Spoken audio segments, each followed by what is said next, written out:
In this video, I'm going to show you how to deposit Pi token to Bitget exchange.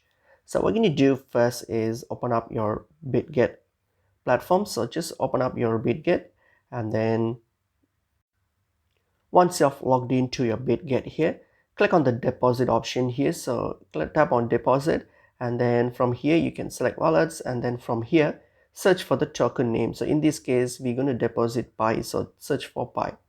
Okay, search for the Pi token. So once you search for it, and here, so select Pi, and then you will get this receive address here that you will need to. So you can either copy these to your clipboard, and once you've copied these, so now what we're going to do, you can simply go to your Pi network. So you can go to open up your Pi network, log into your account, and then you can simply go to your Pi account balance, and then just send it to this address here that we just copied. So since I don't have any balance, I can't send it, but you can simply send this to the address that we just copied, and that's how you do it.